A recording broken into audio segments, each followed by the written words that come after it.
Malgrat es digui al contrari, un dels punts més forts d'Akira Toriyama a l'hora d'escriure Bola de Drac era la seva coherència a l'hora de desenvolupar combats i personatges. En aquest canal s'analitzarà des d'una perspectiva enfocada exclusivament en el manga, l'única font canònica, i comprovarem com sovint les guies oficials no entenien l'obra i la feien semblar molt pitjor del que era en realitat. Aquest és un tema que perfectament podia haver tocat just al començar el canal, ja que afecta tots els combats de la sèrie i és un element clau per entendre lluites com la del Goku Superguerrer contra el Freezer. Però com que els millors exemples per il·lustrar-lo són precisament els combats contra l'A-17 i l'A-18, vaig decidir posposar-lo fins a haver-los analitzat. La resistència és un concepte clau que cal tenir clar per poder entendre de veritat el funcionament dels combats de Bola de Drac. I si agafem la pantalla d'anàlisi de personatges, la veureu indicada just a sota del nivell de poder de cada lluitador. La resistència és un tema curiós, perquè malgrat ser clau en el desenvolupament de varis combats, no és un aspecte que se'n parli sovint a la pròpia sèrie. Normalment, es pressuposa una resistència estàndard a la majoria de lluitadors i se'ns assenyalen els casos que són una excepció, ja sigui a l'alça, als androides, al monstre Buu o al propi Goku, o a la baixa, amb el Freezer lluitant al 100% sent el cas més clar. Llegint el manga amb atenció, he pogut identificar 8 graus de resistència diferents plasmats a l'obra, però com veureu, algunes categories són més teòriques que demostrables manga en mà i només apliquen a algun personatge molt concret, i per tant, algunes he decidit no fer-les servir. Els graus de resistència serien els següents. Resistència infinita, que aplicaria als androides, com l'A-17, l'A-18 i l'A-16, i a la forma més pura del Buu, el Bunen. Resistència increïblement alta, que aplicaria a la majoria de formes del Buu i a la forma més avançada del Freezer Namek. La molt alta, la primera de les que no he fet servir. Només crec que podria aplicar de manera teòrica a la tercera forma del Freezer, però al final em vaig decantar per posar-lo simplement en resistència alta, ja que en forma final la té massa baixa i, a diferència del seu pare, ja evitava emprar aquesta forma per temes de desgast. Potser alguna de les formes menys pures del Buu, com el Buu Gohan o els Buu dividits, també podrien caure aquí. L'alta, que bàsicament l'he identificat en el Son Goku, la segona forma del Freezer i el Cell. La normal, que comparteixen el 99% de lluitadors. La baixa, que tret del Freezer en forma final només se m'acut que es podria justificar pel Goku a l'atac del Kaito doble de la saga del Vegeta. Però no és una resistència que tingui gaire impacte en cap combat, ja que el Freezer només lluita amb una fracció del seu poder i el 70% només el fa servir un instant. I el Goku, el Kaioken per 2, només el fa servir durant uns instants, també. Contra el Nappa ja en va tenir prou per superar-lo i contra el Vegeta era inefectiu i va haver de recórrer a atacs del Kaito de nivell superior. L'únic exemple de combat on una resistència així té un impacte clar en el seu desenvolupament crec que no el trobem fins a Bola de Drac Super. Primer amb la forma incompleta del Superguerrer Roser, del Black, contra el Vegeta amb Superguerrer 10 i Superguerrer Blau, i després el combat del Goku Ultra Instinct Senyal contra el Moro. I sí, ja sé què estàs pensant. El Superguerrer de nivell 3 del Goku un cop ressuscitat a la saga Buu, al seu combat contra el Bunen, per exemple, no hauria d'anar aquí, també? Doncs no, aquell Goku aguanta una hora lluitant amb el Buu. Sí que és cert que no ho feia amb totes les forces, però no crec que lluités amb menys d'un 90% de poder, tampoc.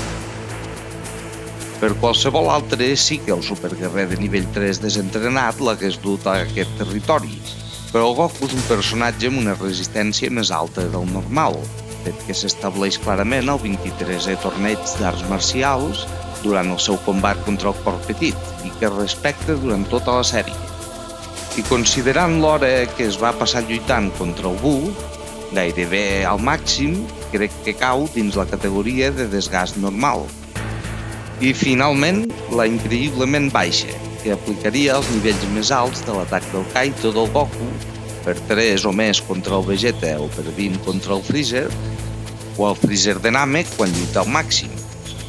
I ja que abans m'he anticipat parlant de Bola de Drac Super, el Golden Freezer a la saga on el ressusciten també entraria en aquest grup. Però per entendre com afecta la resistència en un combat, primer hem d'explicar el funcionament bàsic dels combats de Bola de Drac. A Bola de Drac, cada lluitador té un nivell de poder que els scooters calculen avaluant les 4 característiques d'un lluitador que contempla l'obra: força física, energia d'atac, força defensiva i velocitat, individualment, i posteriorment aplicant una penalització en funció de la descompensació del lluitador.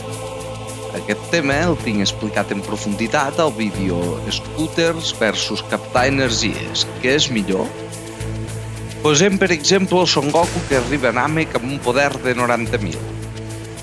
Si lluita al màxim de força, per les seves característiques de combat, tindrà una força física i una defensa d'unes 94.500 unitats, un ki d'atac d'unes 81.000 i una velocitat de 90.000.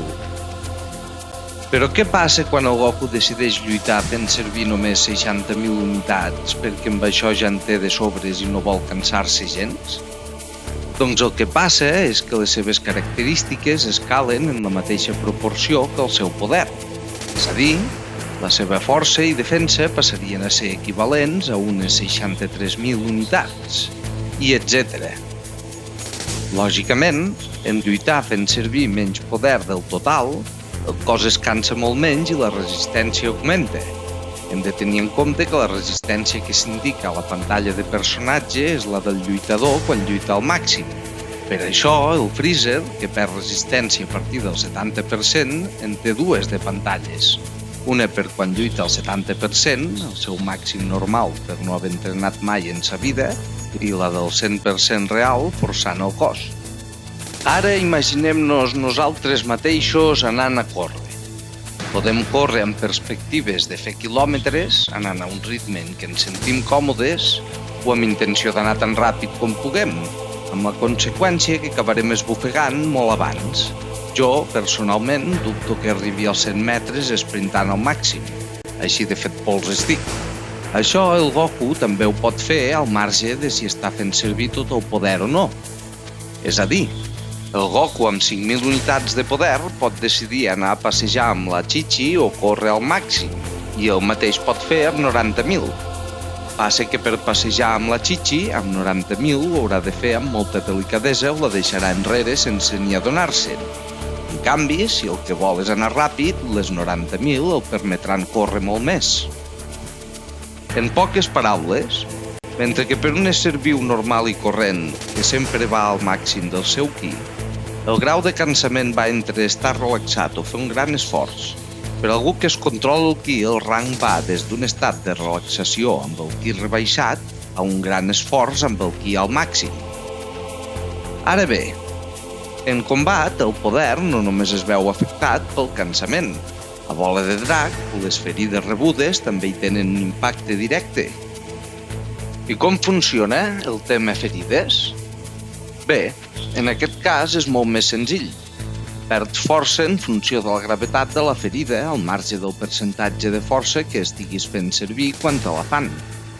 O dit d'una altra manera, tant li fa l'energia que hi hagi en reserva. El resultat de la ferida serà el mateix. No confondre el resultat de la ferida amb el resultat de l'atac. Amb més poder, la defensa serà més alta i, per tant, un mateix atac causarà menys ferides. El que faig referència aquí és a l'efecte d'una mateixa ferida, braç trencat, per exemple, sobre el lluitador. En aquest sentit, no hi ha cap diferència entre algú que es controli el ki i algú que no. Exemples d'això en tenim a cabassos, sent el més evident el del Vegeta a Namek. Per tal de poder superar el freezer amb un últim Zenkai Power, el Vegeta es rebaixa el nivell de poder a una fracció del que tenia per tal que el Krillin el pugui deixar ferit de mort. Amb l'estómac foradat per l'atac del Krillin, al Vegeta no li queden forces ni per caminar. Tant li fa que el Vegeta, al moment de quedar ferit, fes servir el 100% del seu poder o l'1%. Un cop té l'estómac foradat, l'energia que li queda és la d'un moribund. Tenint en compte aquest fet, només podem arribar a una conclusió possible. Tot i que la resistència sigui una característica que afecta a tots els lluitadors, no els afecta a tots de la mateixa manera. És a dir, malgrat el cansament per esforç afecti a totes les característiques d'un lluitador en la mateixa mesura, si al 100% de força tinc 100 unitats a cada característica i després de córrer em quedo al 50% de força perquè m'he cansat, en passaré a tenir 50 a cadascuna en comptes de les 100 que hi tenia. Quan tenim en compte el factor ferides, queda clar que en realitat és en la defensa que ens hem de fixar més. Posem el Freezer, per exemple, que és el personatge amb una defensa més alta de tota la sèrie, un 240% el seu poder de combat, aproximadament. Aquesta defensa li garanteix sortir il·lès de qualsevol atac que li faci algú amb el doble de nivell de poder que ell i unes característiques equilibrades. Potser amb l'excepció de si l'enganxessin per sorpresa o amb algun atac d'energia concentrada. Per fer-li mal al Freezer necessites algú amb una força que superi la seva defensa, ja sigui via un nivell de poder encara més gran o amb un nivell de poder semblant i una descompensació tan gran com la seva, però en atac. Però quan el Freezer vol lluitar amb totes les seves forces, la seva resistència cau en picat. En aquest grau de resistència, el poder li cauria ràpidament fins i tot pel simple fet de seure a prendre un cafè. Què implica això? Doncs que lluitadors que en un principi no li podien fer res de res, al cap d'un parell de caputxinos ja li podran fer mal. I un cop li puguin fer mal, encara perdrà més força, perquè ara, a part del desgast per cansament, també s'hi sumaran les ferides. Dit d'una altra manera, una resistència molt baixa anul·la l'avantatge que proporciona una defensa superior. Però, per la mateixa regla de 3, resistències altes les potencien especialment. Imaginem-nos que en comptes dels 4 científics de pa sucat amb oli que tenia llogats o amenaçats de mort, el rei Colt tingués en nòmina el Dr. Gero en persona. I en comptes del nyap de metge Freezer que vam veure, haguéssim acabat amb un Freezer que conservés intacte tot el seu poder, però amb energia infinita. Ara la balança es decantaria totalment a l'inrevés.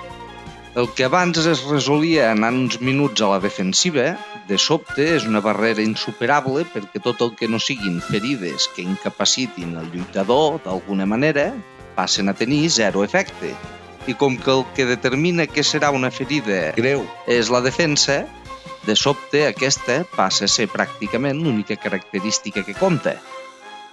Com que aquest canal es basa en les unitats de força i aquestes ens les donen els scooters que no tenen en compte la resistència a l'hora de valorar el poder de combat, cosa que es demostra quan el Goku activa l'atac del Kaito triple i la Bulma li llegeix la força. Malgrat en aquest estat el Goku tenia una resistència baixíssima, tan baixa, de fet, que perd més força que el Vegeta mentre rebia la pallissa seva, l'Scooter li segueix multiplicant el poder per 3, i la baixa resistència es veuria reflectida en el fet que la força li aniria caient en picat poc després d'arribar al punt màxim, com li passa al Freezer al 100% també. A la pantalla de lluitador l'he decidit posar totalment al marge del nivell de poder i de les característiques que el determinen. Però ara imaginem per un moment que aquest canal decidís emprar un sistema on el poder de combat incorporés la resistència. En aquest cas, el 100% del Freezer quedaria molt igualat o fins i tot per sota del seu 50%, mentre que el poder d'un Freezer amb energia infinita es multiplicaria per 2 o fins i tot més. Quan la resistència és infinita, a més, també s'elimina el factor del desgast momentani per sobreesforç. Tot i que en el cas dels androides no crec que puguin regular-se el nivell d'energia ni per fer-lo explotar ni per fer-lo disminuir, és evident que sí que poden controlar la força dels seus moviments i l'esforç que posen darrere de cada acció. I el fet de tenir energia infinita vol dir que sigui quin sigui l'esforç, no necessitaran cap moment de descans. Fins i tot en contextos on sense energia infinita no hi hauria desgast, perquè es tractaria d'esforços lleus que el cos pot aguantar i es recuperarien a la primera pausa, si aquesta pausa no arriba, comences a tenir un problema greu. I de fet això és el que li passa al Vegeta al seu combat contra l'A18. Fins i tot havent perdut un pèl de força fent el ruc, quan es posa seriós aconsegueix igualar o fins i tot superar per poc a l'androide. Però aquesta no es cansa mai. Es posa a la defensiva aprofitant que és prou ràpida com per reaccionar als atacs del Vegeta i espera pacientment a que aquest es desgasti. No hi ha moment de descans i tan bon punt el Vegeta para de pressionar ho comença a fer ella. I el que hauria de ser un ritme que en petites pauses es pogués sostenir durant hores passa a ser un ritme que en pocs minuts comença a passar factura. Un cop el Vegeta comença a recular, ja està perdut. Cada cop s'haurà d'esforçar més per simplement no seguir perdent terreny davant l'androide. I lògicament això fa que el cansament s'accentui i que aviat arribi al punt on no li pot seguir el ritme. Tot això passa fora de pantalla. Arribem a la part on l'androide es comença a imposar. L'A18 desequilibra el Vegeta, que encara es pot recuperar relativament bé, però després li connecta un cop directe. Veiem la reacció del Trunks, que també es pot interpretar com un breu salt en el temps durant el qual l'androide connecta algun cop més, i acte seguit l'androide ja li trenca el braç al Vegeta d'un sol cop. En molt pocs panells, el Toriyama ens mostra com cada cop de l'androide, que sempre pega al 100% de força, té més efecte sobre el Vegeta que l'anterior. Si considerem que el Vegeta comença amb un 105% del poder que té l'androide, després d'haver perdut força fent el ruc sense lluitar seriós, quan comença a recular ja deu estar entorn del 95%. I després de poca estona més, un 92%, l'androide comença a connectar cops. El que el desequilibra l'aguanta bé, però amb el cop a la cara ja queda prou tocat com perquè la diferència de poder amb l'androide comenci a ser gran, 85% del poder de l'androide o menys. Per això l'A18 no triga a destrossar-lo com vol, perquè sense ni un segon per agafar aire i recuperar-se una mica, arribats a aquest punt el Vegeta passa a ser un ninot. Cap estratègia no ho pot contrarrestar, això. Només un poder superior. Bé, pot ser una bola Genki perquè no depèn del poder de l'usuari, però no em sigueu primmirats. Per si amb aquesta explicació no acabeu de veure clar, ho exemplificaré amb 4 escenaris imaginaris molt senzills que crec que esvairan qualsevol dubte. Imaginem-nos 2 lluitadors igualats en poder i característiques de combat, però un amb energia infinita i l'altre sense. Ho teniu? Bé, doncs heu caigut a la trampa. Aquest no ens el cal imaginar perquè això són els combats del Vegeta contra l'A18 i del Cor Petit contra l'A17. Bé, el del Cor Petit és més representatiu de com aniria una lluita així en no començar fent el ruc com el Vegeta i no ser un combat dissenyat per presentar uns personatges concrets i fer-los lluir. Per tant, aquest escenari el tenim clar del manga. Comencem amb els escenaris ficticis. Primer escenari. Ara imaginem que el lluitador sense energia infinita té el doble de poder de combat que el lluitador amb energia infinita. Sabem que cops amb un 20% més de força del que la defensa d'un lluitador pot aguantar són fatals. Per tant, seria una victòria clara pel lluitador més fort. Com ja sabeu, en aquest canal he determinat com un 15% la diferència de poder que resulta en una victòria decisiva, amb un 10% començant a ser un avantatge bastant clar. Un 15% més de poder vol dir 15% més en totes les 4 característiques que defineixen el poder de combat: força física, ki d'atac, defensa i velocitat. Heu imaginat gaire? Doncs heu tornat a caure a la trampa, perquè aquest també és un escenari tret directament del manga. El cèl·lula, després d'haver absorbit humans lluitant contra l'A-17, seria un bon exemple d'això, o el cèl·lula en segona quan destrossa l'A-16. I aquells cèl·lules tampoc eren el doble de forts que els seus adversaris. Per tant, queda clar com aniria. Va, ara sí. Primer escenari fictici. Com en l'escenari anterior, tenim dos lluitadors, un amb el doble de força que l'altre. Però ara, el lluitador més feble és el Freezer, en la seva quarta forma, qui lluita amb energia infinita. Recordem que aquest Freezer té una defensa del 300%, segons les estimacions del canal. En aquest escenari tindríem, a simple vista, una pallissa clara del lluitador més fort, però cap dels seus cops no tindria cap efecte sobre el Freezer, ja que la seva defensa, el 300% del poder del propi Freezer, supera per molt la força del seu rival, 200% el poder del Freezer. Per tant, l'únic escenari on el lluitador amb el doble de poder de combat podria guanyar seria en cas que aprofités l'avantatge en la resta de característiques per llançar un atac amb prou força que pogués matar el Freezer d'un sol cop. Però una cosa així requereix temps, cosa que nega en gran mesura l'avantatge en velocitat. I si el Freezer veu a venir el perill i lluita totalment a la defensiva, concentrant-se a evitar els atacs del rival, es pot visualitzar un escenari on a la llarga i amb el desgast del lluitador més fort, el Freezer es pugui acabar imposant, sobretot si el lluitador més fort no és conscient que lluita amb un adversari amb energia infinita i no enfoca la lluita com toca des d'un bon començament, tal com li passa al Goku quan lluita contra algun nen, per exemple. Segon escenari.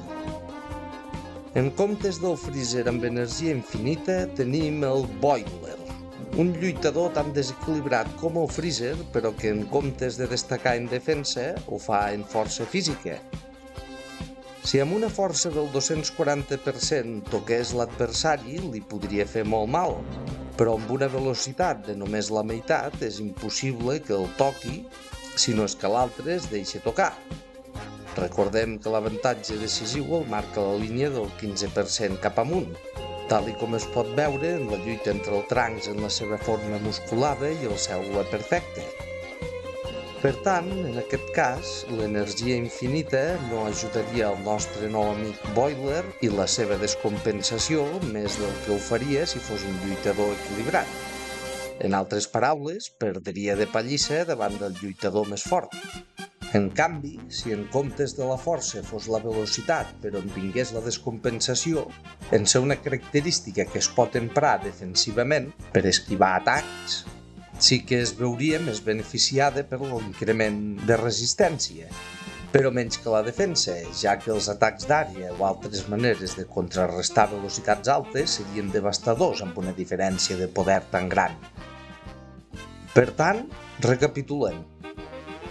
La resistència al cansament és un aspecte clau als combats de bola de drac i a grans trets la podríem classificar en 6 categories: infinita, altíssima, alta, normal, on es troben el 99% de lluitadors, baixa i baixíssima.